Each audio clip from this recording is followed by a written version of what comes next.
l'Évangile selon Luc. Il s'agit de l'un des récits les plus anciens de la vie de Jésus et c'est en réalité la première partie d'une œuvre liée en 2 volumes, Luc et Actes. Si vous comparez les premières lignes de ces 2 livres, il est évident qu'ils sont du même auteur. Il y a des indices dans le livre des Actes ainsi que dans une ancienne traduction qui indiquent que c'est Luc. Et en plus d'être le compagnon de voyage et le collaborateur de l'apôtre Paul, nous savons aussi qu'il était médecin. Luc commence son ouvrage par une préface nous expliquant comment et pourquoi il écrit ce livre. Il reconnaît l'existence de nombreux autres récits honorables de la vie de Jésus dans le monde. Mais il souhaitait revenir à la tradition des témoins oculaires du plus grand nombre possible parmi les premiers disciples afin de créer ce qu'il appelle un récit ordonné des choses accomplies parmi nous. En fait, le mot « accompli » nous indique pourquoi Luc a écrit ce récit, car pour lui, l'histoire de Jésus n'est pas juste de l'histoire ancienne. Il veut montrer quel est l'accomplissement de l'histoire de la longue alliance entre Dieu et Israël, et à plus grande échelle, celui de l'histoire entre Dieu et le monde entier.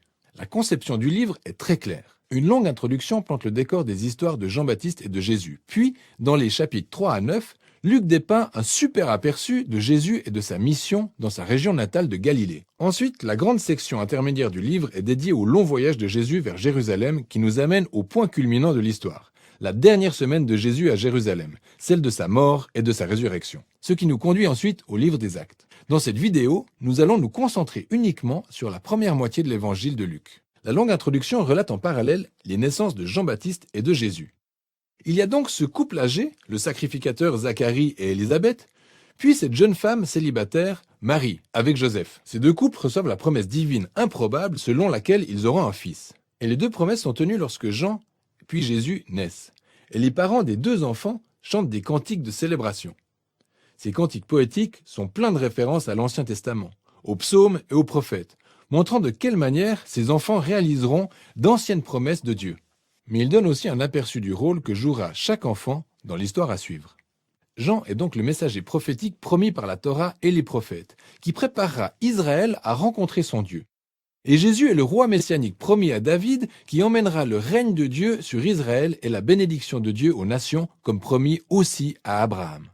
Ensuite, Marie conduit Jésus au temple de Jérusalem pour sa consécration et 2 prophètes âgés, Anne et Siméon, reconnaissent automatiquement Jésus après l'avoir vu. Puis Siméon chante son propre cantique, un poème inspiré par le prophète Ésaïe. Il dit « Cet enfant est le salut de Dieu pour Israël, et il sera une lumière pour éclairer les nations. » C'est donc suite à toutes ces promesses que découle naturellement la section principale suivante, où Luc présente Jésus et sa mission. Il plante le décor avec le mouvement pour le renouveau de Jean au Jourdain, où il appelle Israël à la repentance, au réengagement et à une existence renouvelée au moyen du baptême. Il prépare le peuple à l'arrivée du royaume de Dieu. Puis Jésus apparaît comme le leader de ce nouvel Israël et est démarqué par l'Esprit et la voix de Dieu depuis les cieux. Il est le Fils bien-aimé de Dieu. Après quoi, Luc continue de remonter la généalogie en retraçant les origines de Jésus jusqu'à David, puis à Abraham, ainsi de suite jusqu'à Adam du livre de Genèse. Luc déclare ici que Jésus est le roi messianique d'Israël qui apportera la bénédiction de Dieu, mais pas seulement à Israël, la famille d'Abraham. Il est ici pour tous les fils d'Adam, pour l'humanité tout entière. Ensuite, Luc a stratégiquement placé l'histoire de Jésus se rendant dans sa ville natale, Nazareth, où il démarre sa mission publique.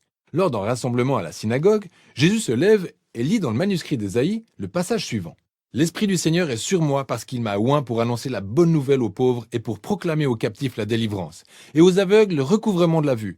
Il m'a envoyé pour libérer les opprimés. » Tout comme les autres évangiles, Jésus est présenté ici comme le roi messianique apportant la bonne nouvelle du royaume de Dieu. Mais ce que Luc met particulièrement en lumière ici, ce sont les implications sociales de la mission de Jésus. Il apporte la liberté, aphésis en grec. Ce mot signifie littéralement « libération » et fait référence à l'ancienne pratique juive de l'année du jubilé décrite en Lévitique 25. Il s'agit du moment de la libération de tous les esclaves israélites, de l'effacement des dettes du peuple et de la remise des terres vendues aux familles. C'est toute une reconstitution symbolique de la justice libératrice et de la miséricorde de Dieu. Jésus dit ensuite que cette bonne nouvelle de libération est spécialement dédiée aux pauvres. Dans l'Ancien Testament, les pauvres, ou ani en hébreu, font référence à une bien plus large catégorie de personnes que celles qui n'ont pas assez d'argent. Cela désigne également les personnes de faible statut social dans leur culture, comme les handicapés, les femmes, les enfants et les personnes âgées. Cette catégorie inclut aussi les exclus sociaux, comme ceux appartenant à des groupes ethniques, ou les personnes dont les mauvais choix de vie les ont exclus des cercles religieux acceptables. Et Jésus dit que le royaume de Dieu est particulièrement une bonne nouvelle pour ces personnes. Après cela, Luc nous présente immédiatement une vaste série d'histoires démontrant ce qu'est la bonne nouvelle de Jésus pour les pauvres. Il s'agit notamment de la guérison d'une femme malade, alitée ou d'un homme atteint d'une maladie de peau ou d'une personne paralysée. Il y a aussi des histoires dont celle de Jésus accueillant dans sa communauté un collecteur d'impôts comme Lévi qui n'est pas pauvre financièrement mais est exclu de la société. Il y a une histoire où Jésus accorde le pardon à une prostituée. Luc nous montre comment le royaume de Jésus a permis de rétablir et de bouleverser complètement les conditions de vie du peuple. Il élargit le cercle de personnes appelées à découvrir le pouvoir de guérison du royaume de Dieu. Alors que la mission de Jésus attire de nombreux adeptes, il fait quelque chose d'encore plus provocateur. Il rassemble ces personnes pour former un nouvel Israël en établissant à leur tête comme leader 12 disciples en référence aux 12 tribus d'Israël. Et ensuite, Jésus détaille son manifeste d'un royaume inversé dans ce que Luc appelle le sermon dans la plaine.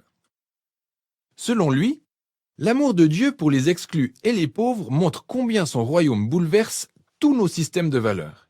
Il est venu pour former un peuple de Dieu nouveau et qui acceptera l'invitation de Jésus en faisant preuve d'une extrême générosité au service des pauvres. Un peuple appelé à diriger en se mettant au service des autres et à vivre dans la paix et le pardon. Un peuple profondément pieux mais qui rejette l'hypocrisie religieuse. Le fait est que cette vision extrémiste du royaume de Jésus émane de l'autorité divine et elle commence à provoquer résistance et controverse, en particulier chez les chefs religieux d'Israël. L'aide qu'il apporte aux personnes douteuses est une menace pour leur tradition religieuse et leur vision de la stabilité sociale. Et donc il commence à accuser Jésus de blasphémer contre Dieu, d'être un ivrogne et de se mêler aux pécheurs. Cette partie amène les disciples à une nouvelle révélation de la mission de Jésus. Il confirme être le roi messianique. Et il démontrera son règne sur Israël en mourant à Jérusalem. En devenant le roi et serviteur meurtri d'Ésaïe 53 qui succombe pour les péchés d'Israël. Il y a ensuite ce fait carrément surprenant relaté dans l'histoire suivante, alors que Jésus gravit une montagne avec 3 de ses disciples et qu'il se transforme subitement devant eux. Ils sont enveloppés dans la nuée de la présence de Dieu qui annonce « Celui-ci est mon fils élu ».